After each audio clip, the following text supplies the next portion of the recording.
Hi, my name is Jay Choi. I'm a vascular neurologist and the CEO of Hybernia Medical. I want to tell you about an exciting concept in the treatment of acute ischemic stroke and a novel tool that promises to accomplish that. I'm talking about selective endovascular brain cooling. Let me first give you some information on stroke and the challenges we are facing.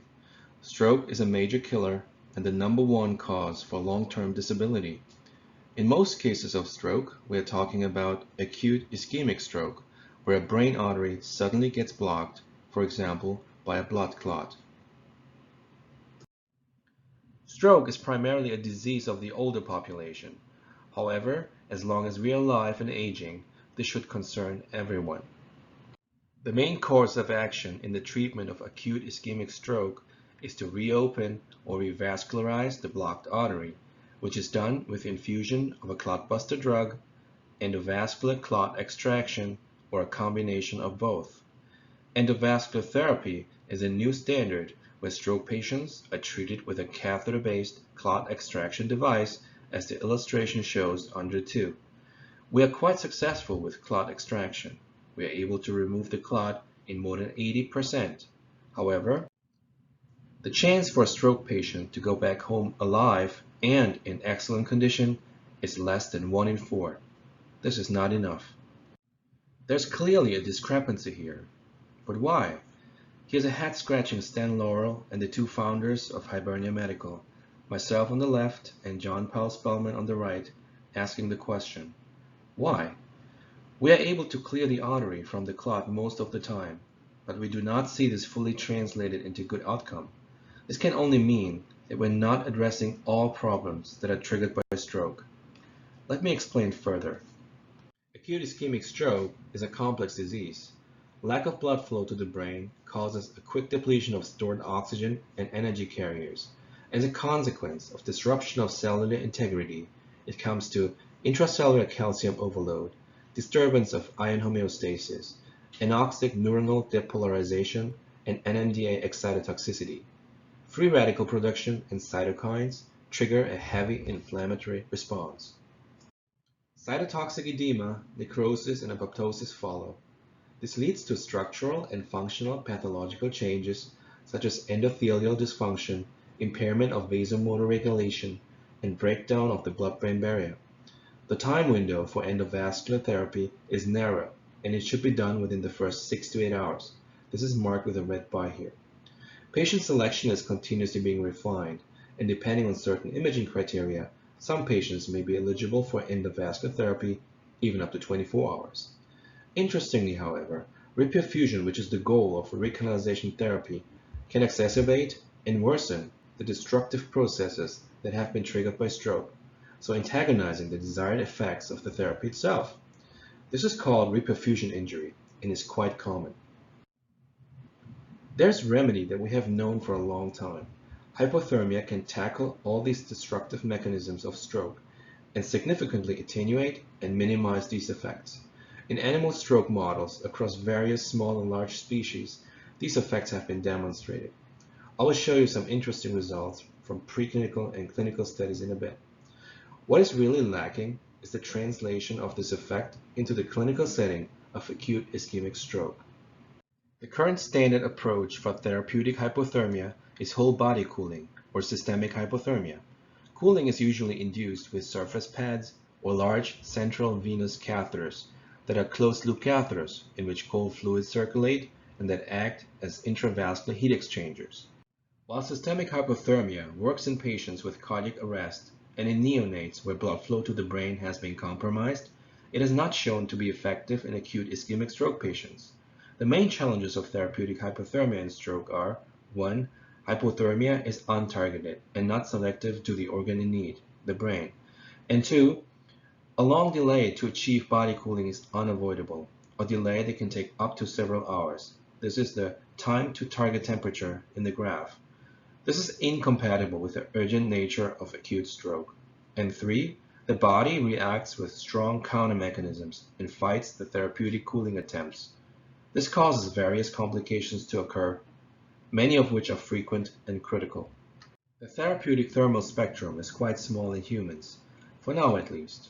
marked with a small red circle here, whereas in hibernating animals, mammalian relatives of ours nevertheless, the spectrum covers more than 40 degrees Celsius, even going below the freezing point of water.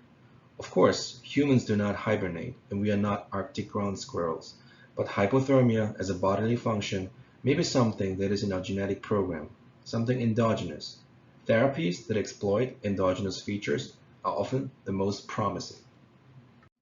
When we started to think about therapeutic hypothermia and how we could improve this application, we knew we had to learn more about it and look at this from many different angles. So, in 2008, we organized an interdisciplinary symposium where we did indeed learn a lot, and that encouraged us even more to pursue this project further. A big boost for our company, Hybernia Medical. So here we were, none of the hundreds of drugs worked in stroke. Reopening the vessel worked great, so it was a necessary step, but unfortunately, it appeared not sufficient to help a majority of stroke victims. Then we had a very powerful tool with hypothermia, which was profoundly effective in animals, but not in stroke patients. We felt that the problem was in the application to induce and maintain hypothermia, not a problem of hypothermia itself. So we conceived a device that cools the brain in a less invasive way, more selectively, quickly, and in a controlled fashion compared to systemic hypothermia. And that is what we have done. We have developed an endovascular device that infuses cold fluid intraarterially, locally into a brain-supplying artery, a system that is capable of cooling the brain selectively, quickly, and in a controlled and safe way. Now let's look at some data. Here are some results from a large meta-analysis looking at the effect of hypothermia in over 3,000 animal stroke models. The horizontal gray bands in the graphs describe the average effect size in terms of reduction of infarct size on the left or improvement in neurological testing scores on the right, observed in the hypothermia group versus controls. The average effect size in the hypothermia group is 44%, which is a large effect size. Another analysis from animal stroke models where selective brain hypothermia was produced by local intra-arterial infusion of cold fluids, a similar technique as Hybernia's. Here the average effect size is 51%, which replicates the results from other analyses. Very impressive. Using a prototype catheter and infusion system that we had developed, we investigated the safety and feasibility of selective brain cooling in a swine model. Temperatures were measured in both brain hemispheres and for body temperature in the bladder or esophagus. The following are the results from 9 large pigs. You can see a quick drop in ipsilateral brain temperature by more than 3.5 degrees Celsius within the first 10 minutes of cooling. Brain temperature is maintained within the therapeutic range over the study duration of 120 minutes. This is followed by a brief rewarming phase of 15 minutes, which concluded the study. Now let's look at the contralateral brain hemisphere, here in blue. The temperature decrease is by far not as accentuated as in the ipsilateral hemisphere. Let's add the systemic temperature, here in dashed black, and we see this is similar to the contralateral hemispheric temperature. Just to complete the picture, I inserted a typical temperature trend of systemic hypothermia in a stroke or cardiac arrest patient, the gray line here. You can appreciate the advantage in speed and selectivity of brain cooling with Hybernia's infusion method. We monitored vitals, took blood samples, and looked at organ pathology and histology post-mortem, and they looked stable, and there were no signs of ischemia, necrosis, or bleeding. A couple examples of selective brain cooling done by other groups, here in a canine model on the right, our swine model results on the left as comparison. In the canine model, we see a rapid drop in ipsilateral brain temperature and stable temperatures on the contralateral side, the top 2 lines. Another example in a swine model. This is a different infusion concept, extracorporeal blood cooling as used in cardiothoracic surgery. Still, we observe selective brain cooling with stable body temperature. However, the entire brain seems to be cooled here.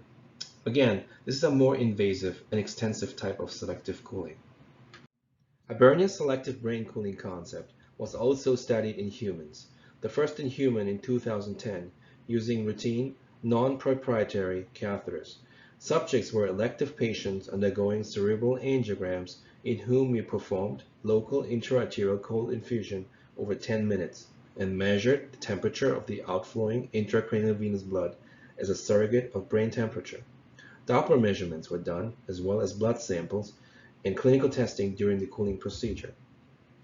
Here are the results. The top graph on the left, brain temperature over time, you can see the quick drop over the 10 minutes of cooling. Far less pronounced compared to the peak study, but the shape of the curve is similar.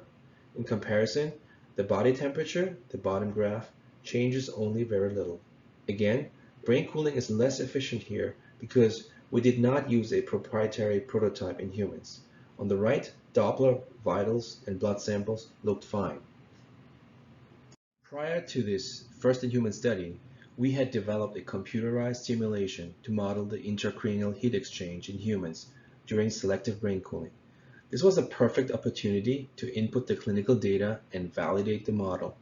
The graph on the right, we found an excellent correlation between measured and modeled body temperature, top line marked with BT, and modeled and measured venous outflow temperature, marked with JVBT. We were excited to see that the modeled actual brain temperature appeared to have dropped by a whole 2 degrees Celsius in 10 minutes.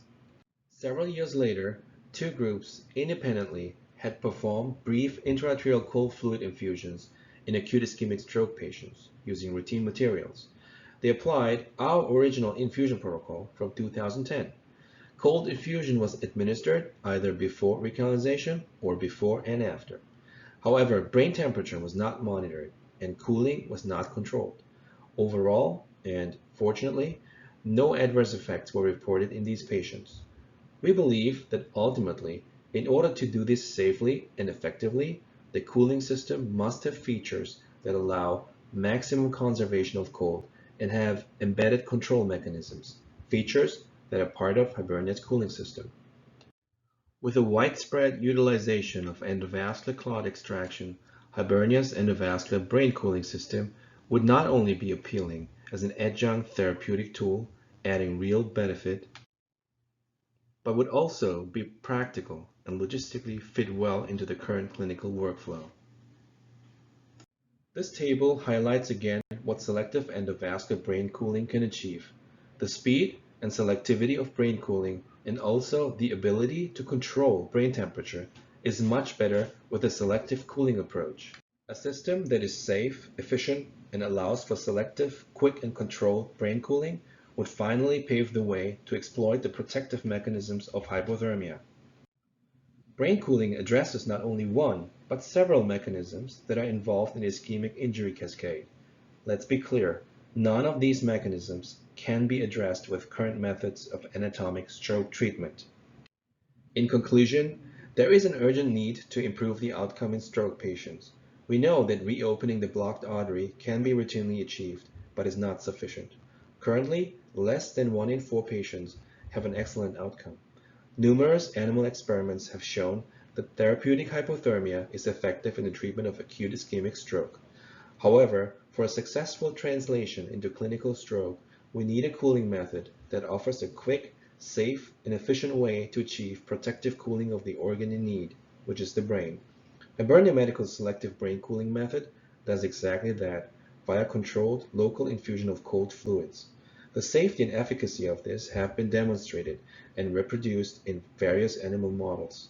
Initial clinical experience with several pilot studies conducted by us and other groups have been promising. To provide a more definitive answer, we have been planning a randomized controlled trial in acute ischemic stroke patients. Thank you for watching and listening.